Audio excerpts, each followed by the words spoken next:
Chemical factory বানাবো। যেভাবেই হোক এই গ্রামটা আমাকে হাতিয়ে নিতেই হবে। এই যে মূর্খ গ্রামবাসী, তোমাদের জমিগুলো বেচে দাও আমার কাছে, অনেক টাকা পাবে। আমরা আমাদের সোনার জমি বেচবো না, তুমি এখানে থেকে চলে যাও। এই সুযোগ আর পাবে না, আমাকে জমি দিয়ে দাও, তোমরা অন্য গ্রামে চলে যাও। শোনো ধোলা ইঁদুর, আমরা আমাদের জমি দেব না। ভালো চাও তো এখনই চলে যাও, না হলে তোমাকে জলে ডুবিয়ে মারবো। ভালো কথা দিলি না তো, দাঁড়া তোদের মজা দেখাইতেছি। তোমরা আমার প্ল্যান টু রেডি করো, দ্রুত কাজে নেমে পড়তে হবে। এই কেমিক্যালটা আজ রাতে গ্রামের নদীর পানিতে মিশিয়ে দিতে হবে, তাহলে কাল সবাই বাপ বাপ করে গ্রাম ছাড়তে বাধ্য হবে। আমাদের গ্রামে কি হলো রে?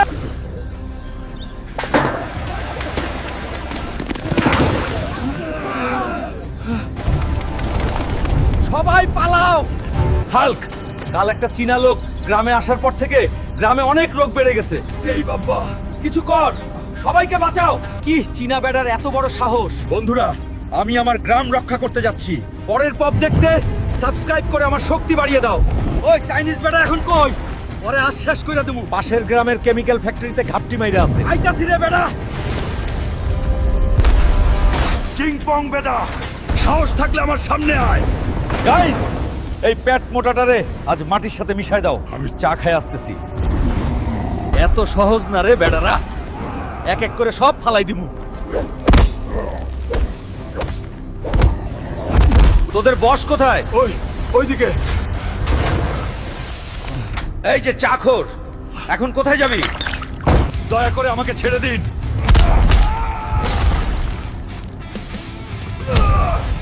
মারিও না, আমি তোমাদের গ্রাম ঠিক করে দেবো, প্লিজ।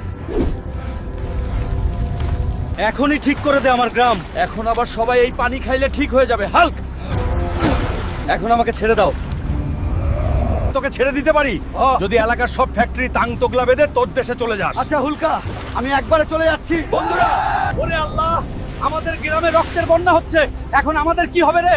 কেউ আমাদের হালকাকে খবর দে। হালকা, ওরে হালকা, আমাদের গ্রামে রক্তের বন্যা শুরু হয়েছে রে, জলদি চল।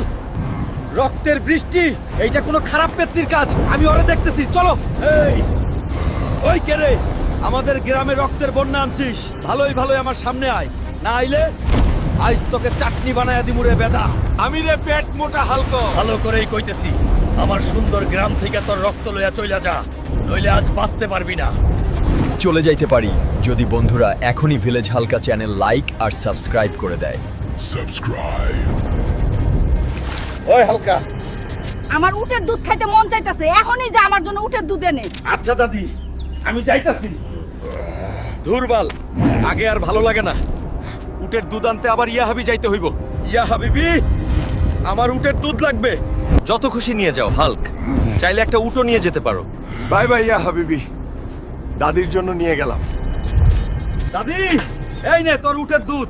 আর আমি আজ এই উটটা রোস্ট করে খামো। দুধে আমার হবে না, উটটাও লাগবে আমার। দাদি রে, এটা আমার।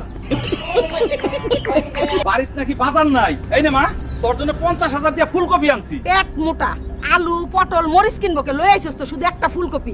পাঁচটা মোটা হুলকারে, আজকে শুধু ফুলকপি রান্না কইরা দিমু তরে। কৃষক, তুই বাজার থেকে এত বড় ফুলকপি আনছু, লেরে হুলক শুরু কর। মা, এত ফুলকপি আমি কেমনে খামু? মা, আর পারতেছি না। উহুরে, কি গন্ধ! ফুলকপি পাদের এত গন্ধ, আগে জানলে কিনেই আনতাম না। ওই পেট মোটা, তোর মামা আসতেছে, এখনই বাজারে যা, একটা পাতি হাঁস কিনে আন। মা আসতেছে। আমি এখনই বাজারে যাই মা, আজ বিরাট একটা পাতিহাঁস কিনে আনতেই হবে। ওই মুরগিওয়ালা, পাতিহাঁস নাই? না রে হুল্ক, এখন পাতিহাঁস সুন্দরবন ছাড়া পাবি না রে বাবা। ও, তাহলে এখন সুন্দরবনেই যাওয়া লাগবে। কোনে যে আছে পাতিহাঁস কে জানে বাবা।